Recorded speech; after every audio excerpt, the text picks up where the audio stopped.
So Nigel talked about this one, and the anatomy, hierarchy and organization.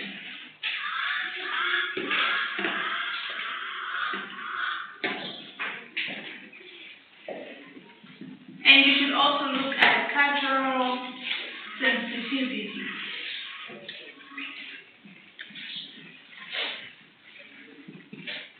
Cultural sensitivity. So your visual communication should be cultural sensitive. So it means that it should consider the cultures of these individuals, the symbols that you use. They should not mean something to the culture or the individuals who you talk to. They should be sensitive. So yeah, the images that you use should not be linked to their cultures, and they should not find an offense in what you are trying to say.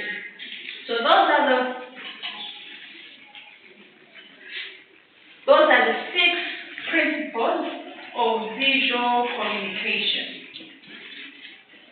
Madam, so you are saying that the images that you are supposed to portray should not be linked to their culture or whatever. What if you are talking about their culture? It should not make them offended. That is what I mean. You find ways in which you can offend them. Okay, so when we talk about preparing for a presentation, part of the things that you need to do when preparing for a presentation is you need to know your audience. So you can research about the people you're going to talk to. You can research how they act, what they do, things that they value. And if you're looking at the things that they value, you come and tell them, guys, this is useless. Let it go. Obviously, they won't understand what you're trying to say. But you find ways to communicate in ways that don't offend them. So it should be cultural sensitive. Can I wrap this one?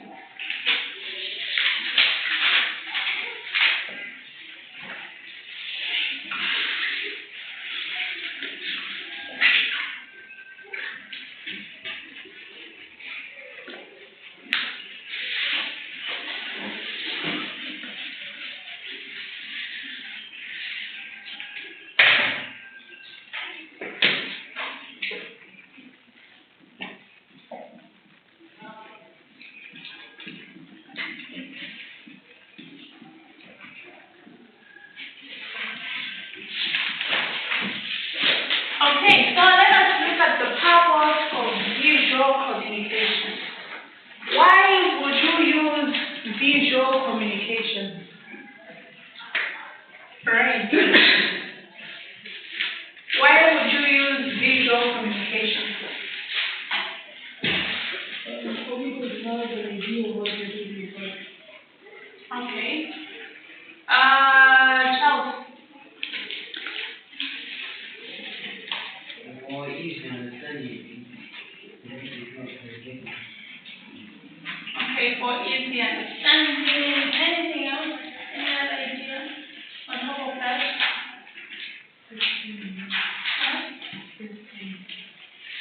Just okay, Christopher. To make the whole thing simple. Okay. The purpose of visual communication, on top of the things you have said, is just so simple. So the reason why you use visual communication is first to inform, second to educate, to persuade, to entertain.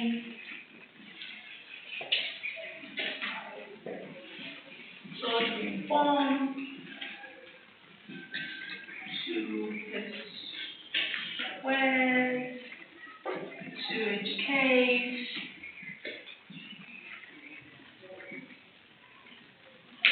to entertain. How can you use visual communication to entertain?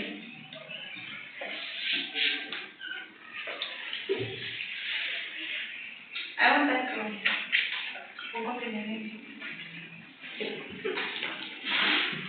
Tafiwa. Yes. Aha, Tafiwa. How do you use visual communication to entertain?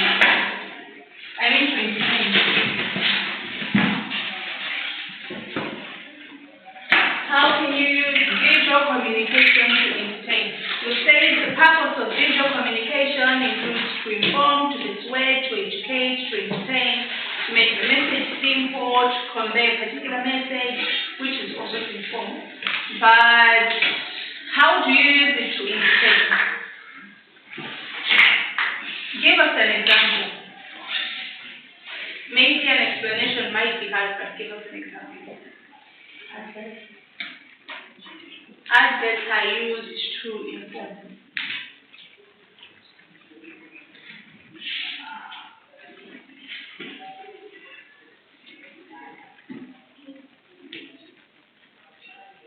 The girl in front of you. What's your name? Sarah. How can you use visual communication to entertain?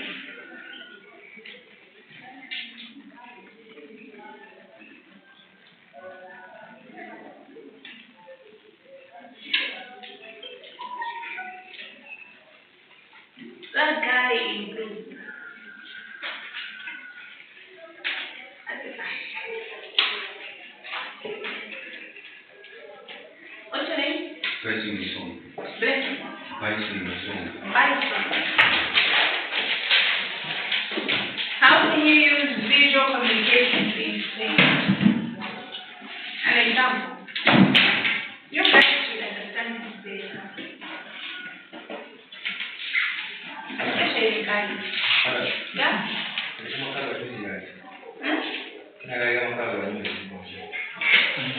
Guys.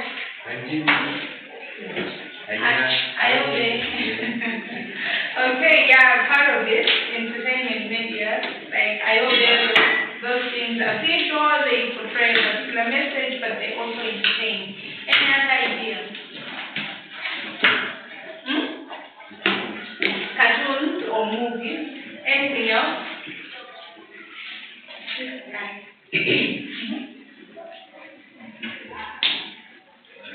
Drama. Drama falls under movies and anyway, yeah, drama could work, could be on its own.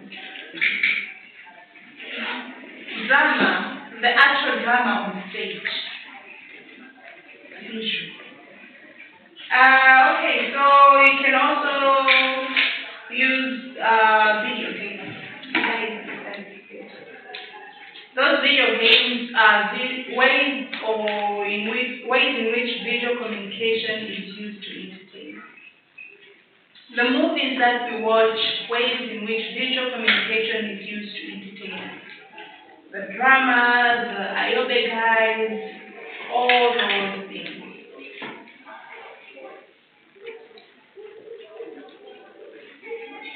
Okay, so let's look at the impact and effectiveness of visual communication. Okay, that we can it's okay to write that. Going to look at the nature of visual communication. Visual and sorry.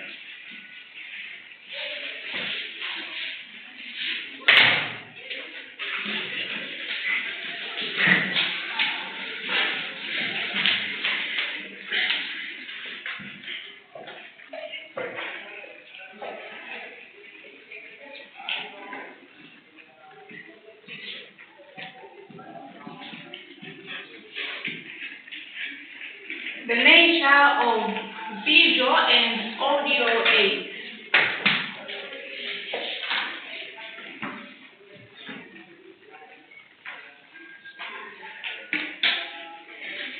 Okay, so the first nature of audio and visual aids is multisensory engagement.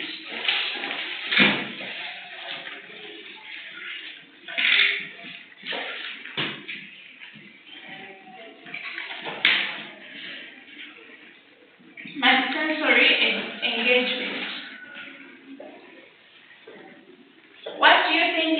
thinking of multisensory engagement?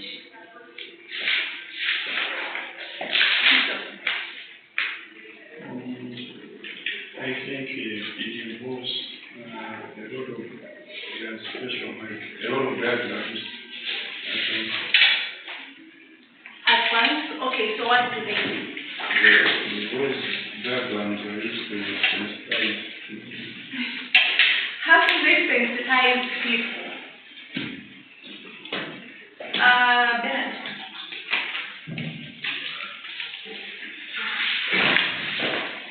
It involves you with different sensors in the body. For instance, you can see, you can hear at the same time.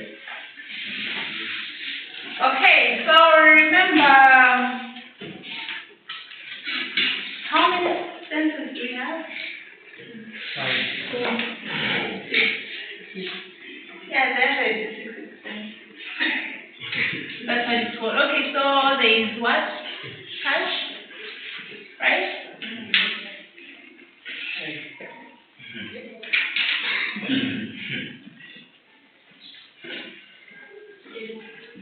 Taste. Smell.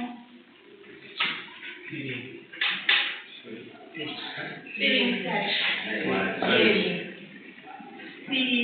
What do you mean when I want?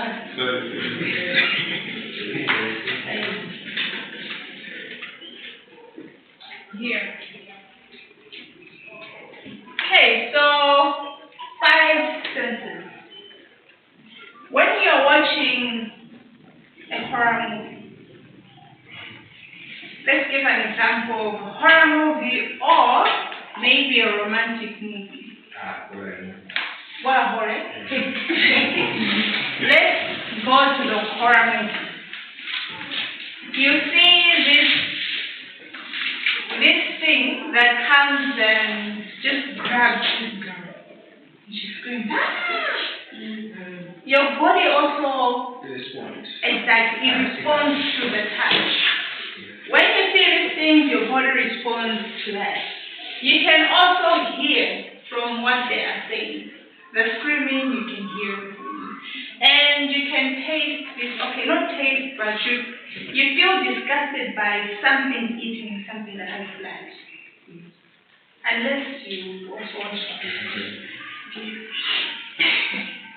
But the purpose or the nature of visual aids and audio aids is to make sure that all your 5 senses respond to what you are doing.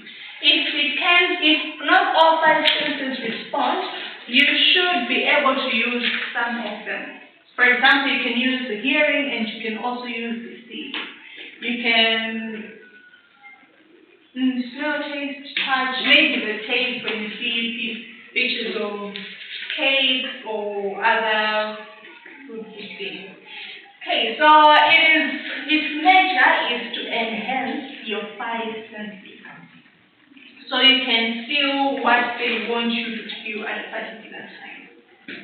Like when you watch a horror movie, or maybe when you watch a horror movie. But the other nature is it has a variety of formats.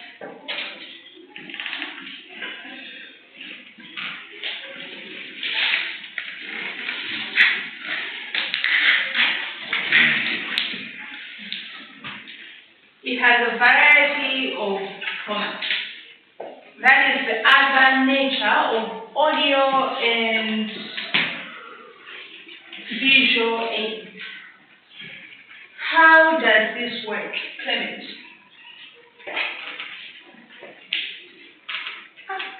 Justin. Justin, respond. Clement has no voice. Justin, respond.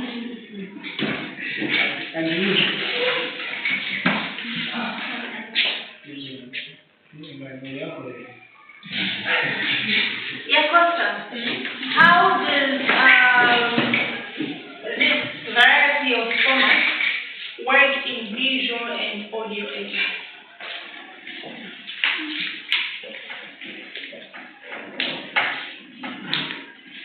No. Variety of formats.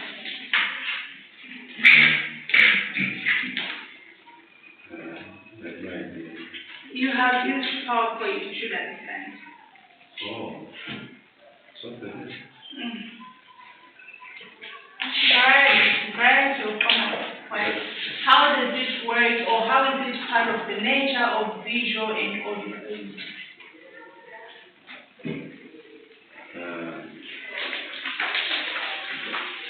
That's like when someone is actually shouting, you can use that.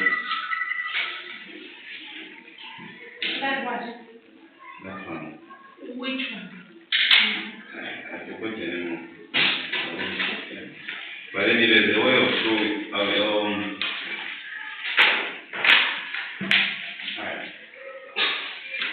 Okay, you can write, but then at the same time you can still ensure that you can show it in the person's expressions when they are using writing. Okay. I think you can combine both pictures plus with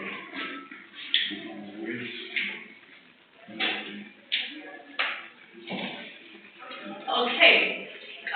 What Christopher said is right. So this means that when you are trying to prepare for a presentation, you can use different formats. You can use different words. You can use different colors, diagrams, images, videos, audio recordings. All those things can be included. Audio and visual aids give you the chance to include all these formats. So you can change where you need to change. You just don't have to follow one format. So you can add slides, you can add videos, you can add photographs, diagrams, anything to use to portray a particular message. But the choice of these formats are mainly dependent on what you are trying to communicate and the audience you are teaching. If you're trying to teach something, you can write words, you can use videos, you can use images, but you should also use these things in relation to the people you're talking to. So it's easy to actually put an image of a particular country where we've all never been to. You've been there, you're trying to explain it, but we don't understand because we've never been there. So whatever you're trying to present should be linked to your audience, and the types of formats should be those that your audience can understand. Any questions with that? Comments? Repeat. Eh? Repeat. Who said repeat? Okay, I'm just going to write this.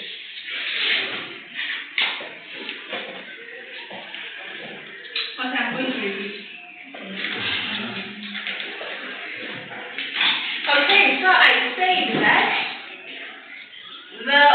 the visual and audio aids give you a chance to use different kinds of formats.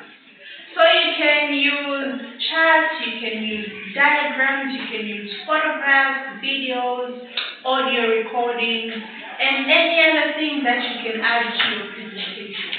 So I say that before you present or you add this type of information, try to think of these people you are talking to. So that these formats, these pictures, the photographs, the videos, they should make sense to your audience. So the type of format that you use also depends on your objective, what you're trying to achieve by the end of your presentation. That makes sense. Let's move on.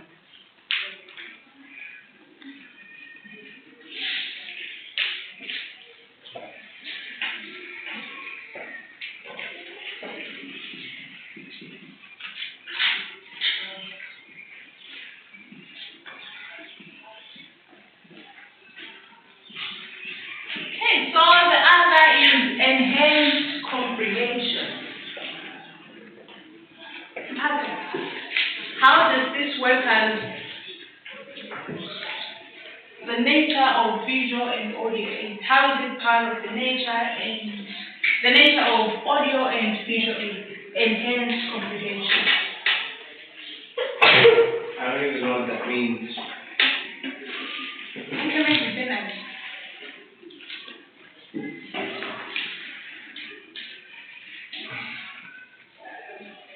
Like it gives an opportunity to the audience to hear, analyze, and at least get something out of what is being communicated. Okay, give us an example. That's correct, but give us an example. For instance, there is a certain aspect of which you have been just explaining by words. You can include pictures or videos to comprehend what is being explained. Okay, so that is what we mean when we say enhanced comprehension. You can add pictures, you can add diagrams, you can add any other form of visual aids or audio aids to add to what you're trying to explain. So if I'm talking about the effects of floods in a particular country, or to the effects of floods to agriculture, I can add pictures of cyclone rain. I can add pictures of places where there's been floods, and you can see that these places, the before and after. So all these things can help to add to what I am saying, to what I am trying to explain. So enhanced comprehension means that you add images. The nature of visual aids and audio aids is that you can add them to your presentation. You can add them to what you're trying to say, so people can actually get real-life experience. So they can see real-life experience about the things you are talking about. That is enhanced comprehension. Any questions? Comments? The girl right there. Give us a comment. Give us a question. Fine, answer the next question. The other factor is accessibility. How is it part of the nature of visual and audio aids? Accessibility.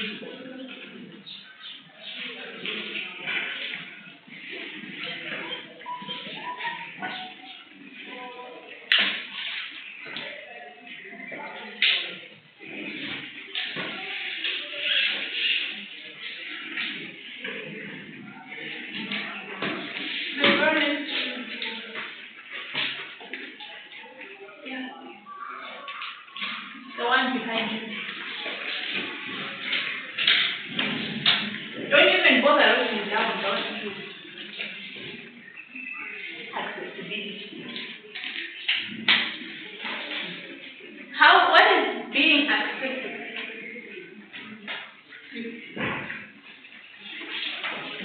You know the meaning of accessible. What does it mean?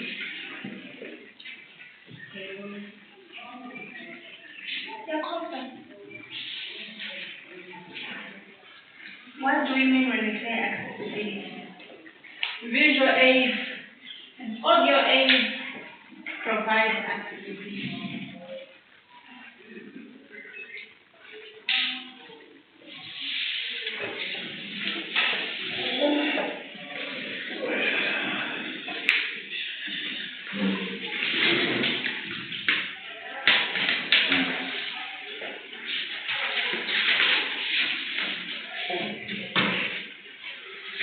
Okay, so let's move on to the other one. Versatility. You can see? You can try. Yeah, anyone wants to try.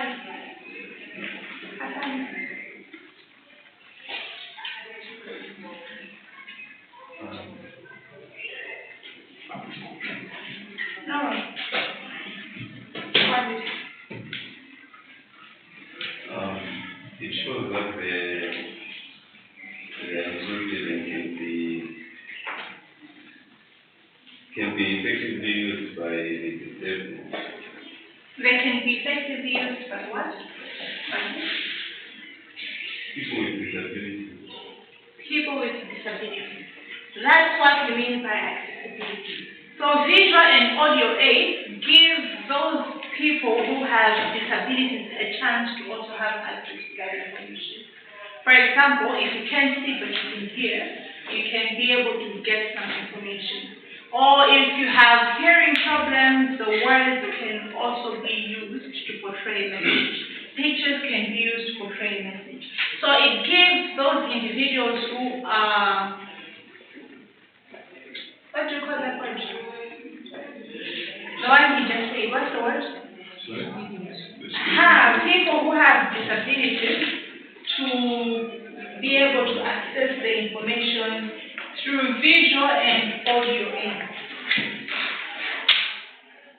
Okay, so the last one, versatility, means that these visual and audio aids can be used in various settings. So you can use them in a classroom, you can use them in a boardroom, you can use them in conference rooms and also online platforms. They can be used in various settings.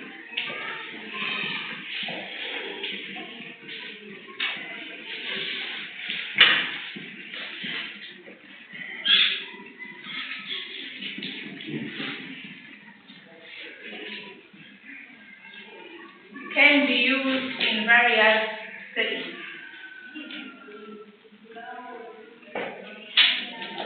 So they are also adaptable.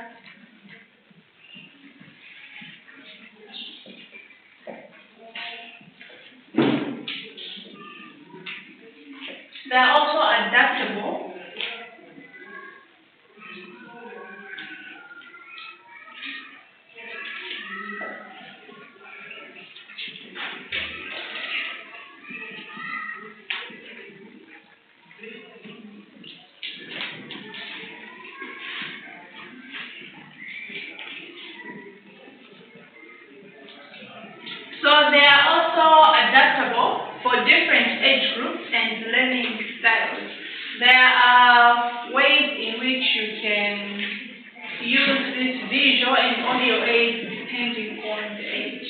For example, we have cartoons for kids and we have movies for those above 18 years old.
What do we mean when we say define your objective? Get it? Define your objective. The reason why you are designing. You're designing that what? You set to who? You want So here you're designing. Okay, so the first thing is you need to clearly outline what you want to achieve by using that visual audio aid.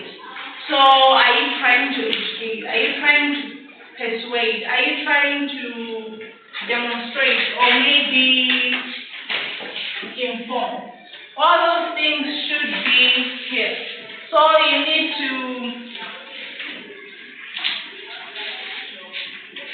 know the reason why you are using that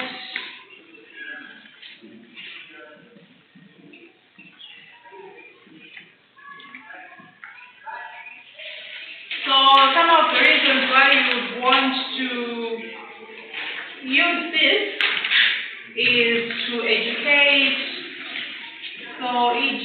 to educate, inform, persuade,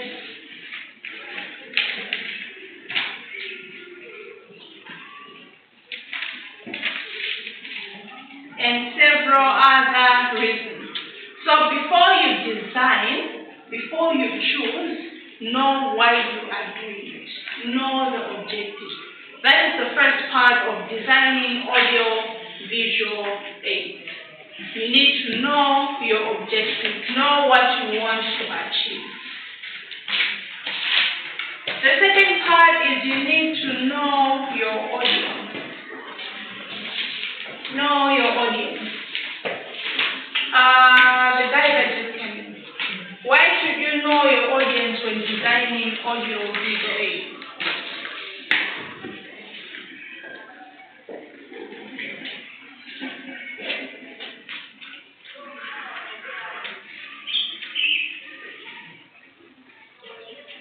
Here.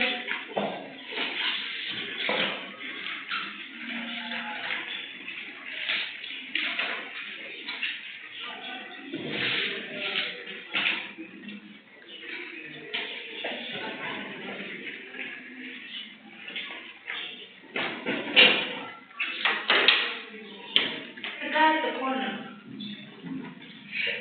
What's your name?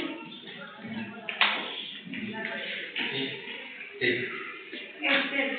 You're Dave Mwate? Steve. Who has the Mwate sign?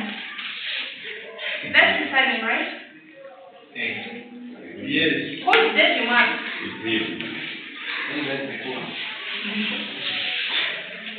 Okay, Dave Mwate. Why should you know your audience?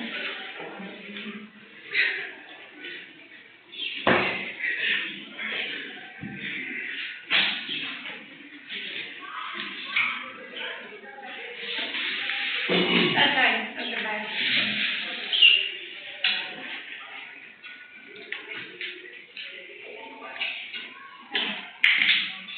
Then the one in the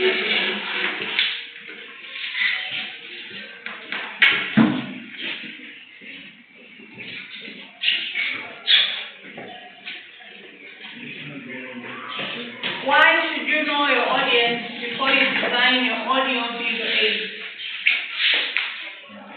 So, because we need to understand the characteristics, needs, and expectations of people who are trying to create one message. Okay, so the main reason is you need to understand their needs. You need to understand their expectations so that you can design a message that is going to meet those needs and expectations. So you need to understand their background,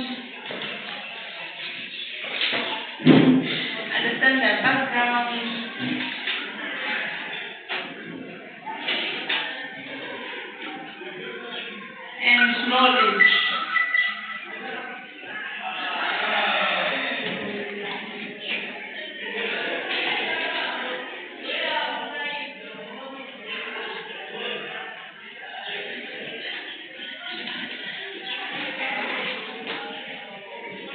So tell the presentation to meet their needs and expectations.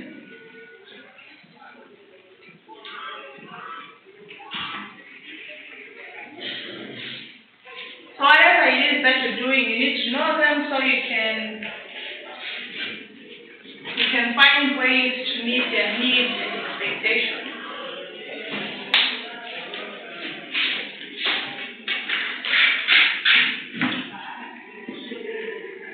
Asante, how do you select appropriate media?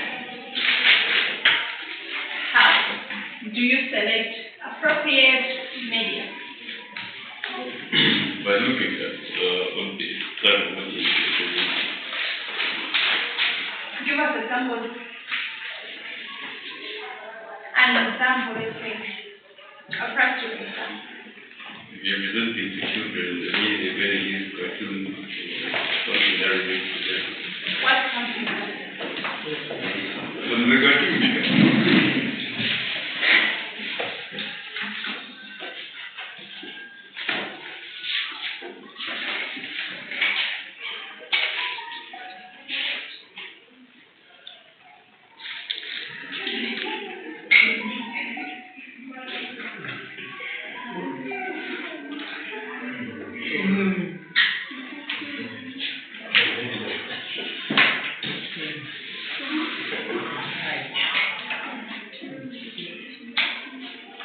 Okay, so select appropriate media. You look at the audience you're dealing with and you choose which type of media to use.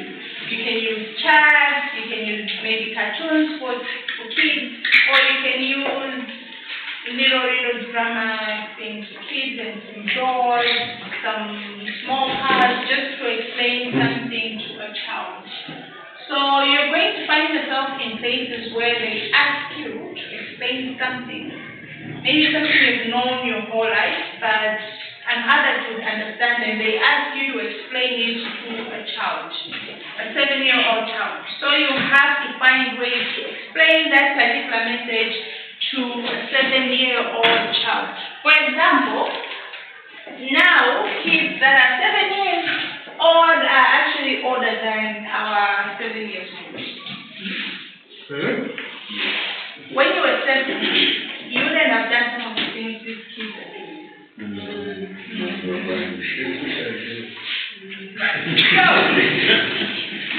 So this is what happens. You need to find ways to explain without clouding their mind. Find ways to explain particular things to them. Or for us, we took it so hard learning about puberty and adolescence, but they need to find ways to tell them without sounding bad. Same way, our biology teacher was supposed to teach us about puberty and adolescence without sounding sexual. So you select the appropriate media, things that are going to make sense to your target audience. And then we're back to simplicity. You need to keep your message simple. Keep your pictures simple. Whatever charts you're using, let them be simple for your audience to understand. And then you should also maintain consistency. We talked about this one, where we said message needs to be clear and consistent. So use proper colors, use the same font, use same size, and also maintain consistency. The way you started with your design elements, you should also finish with those same things. Then you should also use the visual hierarchy. We talked about this, Nigel also mentioned it, where you have to put your points in order. So make sure the first point and the second point should be linked, but do not put the second point first. So put them in a very good order. Then you can use high quality media. For example, you can, if you decide to,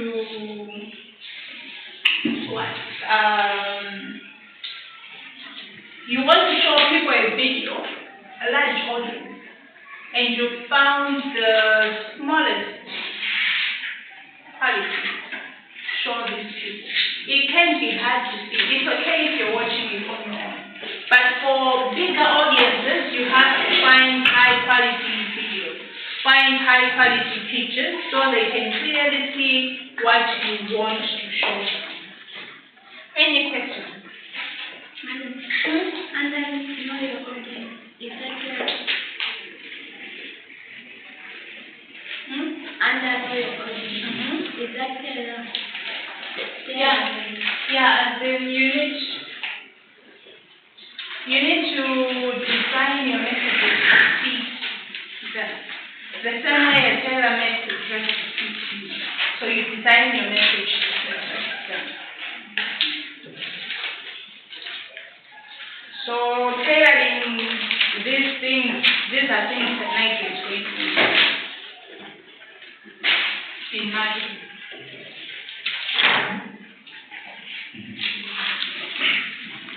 Okay, we'll meet at whatever.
I'm